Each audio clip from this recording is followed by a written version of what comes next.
So you just got your new AppRadio installed. Let's take an in-depth look at the settings menu. From the home screen, touch Settings, and let's go over to the General Settings tab. And we see a number of things listed across the bottom here. Let's start with the first one, which is our settings for our rear camera and the screen. Here we can turn our rear camera on or off. In the second one down, we can turn our screen on or off. So here, if we select screen off, we can select a timing setting of 10 or 20 seconds. And what that means is after 10 or 20 seconds, your screen will go black. If you want to bring the screen back up, just touch the screen and it lights up again. Or you can turn that setting off so your screen stays lit the whole time.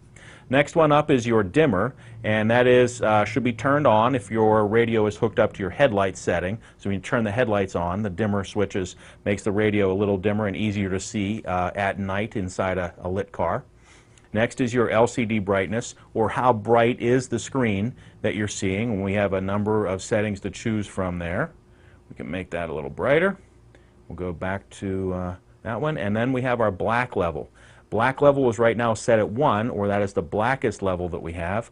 We can change that all the way up to 5. And if we change it up to 5, you'll see that the screen is much more gray than it was before. So black level between 1 and 5. Let's take a look at the next tab.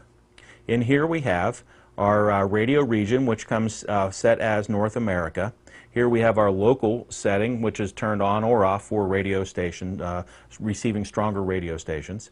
GPS check is automatic. This system has received GPS signals through its GPS antenna.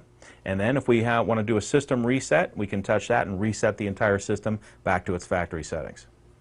The next tab is for the clock settings.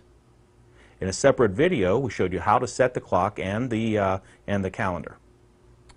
Our next setting is for our RCA output. The AppRadio has one RCA output. Right now it is set to full range. We could switch it to only subwoofer settings, and when the subwoofer setting is selected, we can choose a crossover frequency between 80 and 160 Hertz. Choose 160. Our next is our language settings and keyboard settings. Right now they're set up for US English. You have a number of the things that you can choose from. I'm going to choose US English. Let's take a look at our last tab, which is a source level adjuster. Source level adjuster allows you to change the volume level between the sources. So for example, if the radio tends to play louder than your iPhone does, you can bump up the volume on the iPhone as compared to the AM and FM radio. So when you switch between sources, they'll be a little more even.